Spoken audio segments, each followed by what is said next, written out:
everyone. Now, in this video, I'm going to be teaching you about images, how to open images, resizing images, and to do that, we're going to start by creating a new file. How do we do that? Click on File, New. We're going to leave the default setting as it is here and click OK. Good. So now we have our new document opened. The next thing to do is to open an image. Now there are about 3 ways of opening an image in Photoshop, of importing an image. For instance, you want to work, you want to create a poster, you need to work with an image, you need to put in an image into your document. When placing an image in Photoshop, there's something very important you should know. There are 2 main ways images are placed in Photoshop. The first is by embedding the image. The second is by linking the image. Now, when we say linking the image, what that means is that the image is in an external source and then we are linking it, or then we are sending like a channel to that external source. Okay, but when we say embedding, that means that image is in our document. Let me give you an instance. In websites, when you're scrolling on Facebook, you would see, let me assume you see an ad of CNN on your timeline. When you click on that ad, it takes you to CNN's website. So that means that that information you need, even though it's appearing on your Facebook timeline, the actual source is not there. The actual source is on CNN's website. Now that's what linking an image is. So when you link an image, the image itself is in another folder or in another application, but you are just like taking a reference from that image. That's what linking an image is. While embedding an image is bringing in that image into your document. Now, I will tell you very briefly the difference and the pros and the cons of the both of them. Now, for embedding an image, when you embed an image, that means the full document size, the full everything is in your document. So you embed an image that is 1 MB in size, that has already added 1 MB to your file size, right? That's added 1 megabyte to your file size. So you embed an image of 1 gig, you have the full 1 gig in your file size. But if you link an image, even though you have the same quality, the file size is reduced drastically because it's not the actual thing that is there, it's mirroring it from somewhere. So it's important to know these differences. And now, what are the pros of embedding an image? Now, let me talk about linking an image. When do you want to link an image?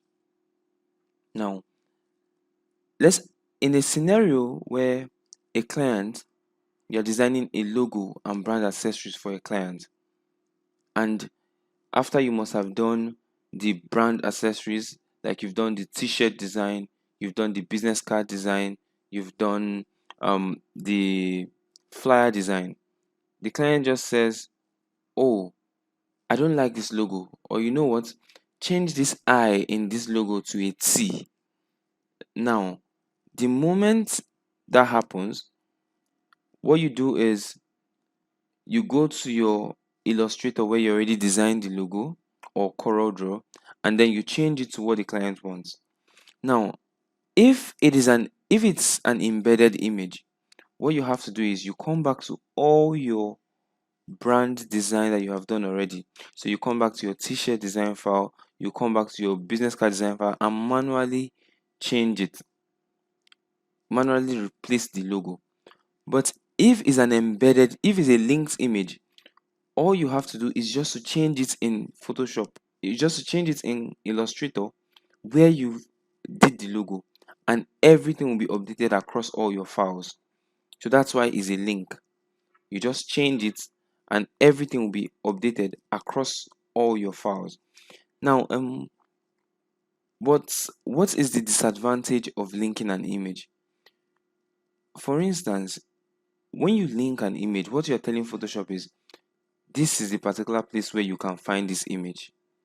Now, if perchance you delete the image or you move the image from that folder you have already told Photoshop to another folder, what happens is that Photoshop is no longer able to locate that image. So this logo scenario I just created now, let me assume you mistakenly delete the logo file or you move the logo file that you created in CorelDRAW somewhere else. If you link that image, you won't be able to find that logo again in your design. So your design would open, but everywhere that logo file shows up, all disappeared, right? And for this reason is why a lot of people just rather embed images. I use a lot of embedded images, except for some rare cases. Also, web designers like to link images, so you just when you're working across several platforms, so you just edit one source file and it gets affected all through, right? But the when it comes to embedded image, the disadvantage is that it makes your file heavier, okay? But then there is no case of losing that image. So I personally I use a lot of embedded images. Okay, so to embed an image, you go to File, Place Embedded, select the image, and place. Right now, after you have placed this image, it comes up with handles. These are what we call the transform handles because they are used in resizing. So you want to increase the size, you want to reduce the size, you use these handles. So now I'm at the bottom of this handle now. Watch this. I'm increasing the size and I'm also reducing the size of this image. Okay. Now, in increasing and reducing the size of this image, you notice that it could just go anyhow. Okay. You see, a lot of designers, that's one mistake they always make. You just skew a design anyhow. Just look at this. This is not real and this is bad design. So what do you do if you want to maintain that proportionality, or what we call scaling it proportionally? Place your hand on the shift key while moving the handles. You see, so I have placed my hand on the shift key now. I've placed my hand on the shift key, so it's no longer disproportionate, it is now proportional. Okay, okay, so that's one thing you should learn. If I remove my hand from the shift key, look at what you have. You are free to, and this is very bad design. So place your hand on the shift key, especially when it comes to humans, particularly. Place your hand on the shift key and scale proportionally. Okay, good. Now to remove these handles, there are two things you do. You either press the enter key or you come up here and click this good sign, this sign here, or you just press the enter key on your keyboard. So let's click this. Good. You see, it's done now. So now that's how to place an embedded image. Okay, that's how to place an embedded image. Now I want to save this image so that I can show you the difference between embedded and linked image in terms of file size.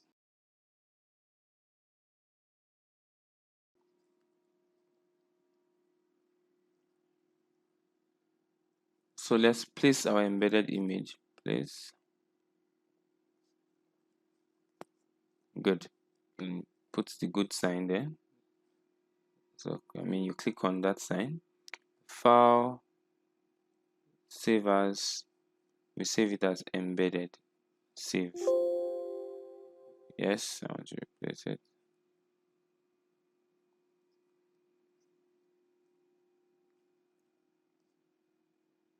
Okay, good. Delete. So let's go over File, links,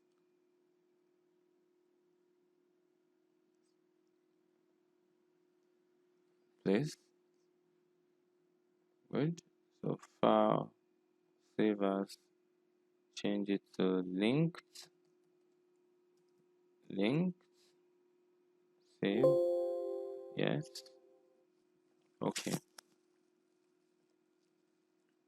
So now this is the embedded image. You can see the size of the embedded image, 1.5 kilobytes, or rather 1582 kilobytes. But the linked image you can see is significantly lower. Okay, significantly lower by over 600 kilobytes. So that's how it works. A linked image is always significantly lower in size than an embedded image. So that's that about linked and embedded image. Another way of placing an image in Photoshop, so we'll click delete to remove this, delete.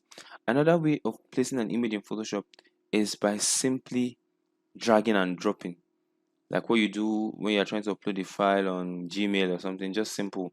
So you come here, right? You click,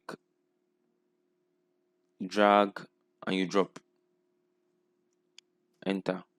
Okay, that's another way, very simple, straight to the point. Click, drag, and drop. Okay, now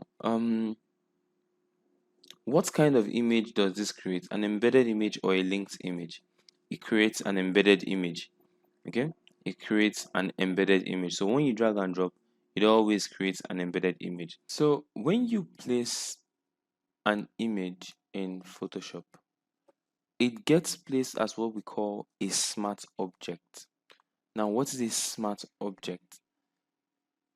A smart object is one in which you are not allowed to make certain kinds of editings on them, right? You just have very, very limited editing you can do on a smart object. Okay, so that's why it's called a smart object. They're trying to preserve the original picture. Okay, so and that is very limiting. That's very limiting because many a times when you bring an image into Photoshop, you want to be very, very flexible with it. For instance, now as this has been imported, this is a smart object. How do you know it's a smart object? You can see at this corner here, you can see something like a camera, sort of. I don't know if it's a camera now, but it's this little box here on the layer thumbnail, this little box here. That is what makes you know it's a smart object. So you have limited editings you could do on that object. Like for instance, now yes, we can move this object around, we can move it around, we can increase and resize it. We could resize the image like with our edits, free transform, we can resize the image. Okay, but what if we want to paint over the image? Okay, what if we want to paint over the image? So let me bring out the brush tool and I try to paint. You can see this sign is giving us, you can see it, you can see what the cursor has turned to. You are not allowed because it doesn't want you to make editings to the image. So but in order for you to be able to be flexible with the image and do all you can with the image, you can what we call rasterize the image. Rasterize the image. So when you rasterize the image, it's makes it more flexible. You can then edit the pixels as you want.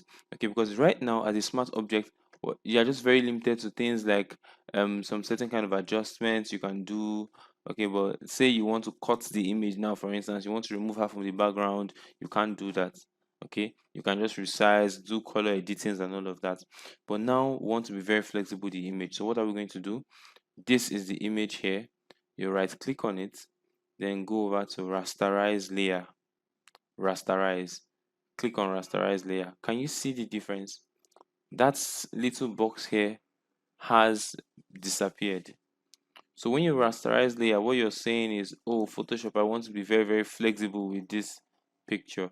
Okay, I want to do everything I want with it. Now, let's look at the brush tool again. Let's see if we can now paint over it. Can you see that? Can you see that? Now you can paint over it as you want. Okay, It's no longer bringing up that error message we saw earlier. So that's that about image. That's that about image sizes. That's that about importing an image in Photoshop. In the next video, we're going to talk about a very important part of Photoshop that you need to know. So stay tuned with me in the next video.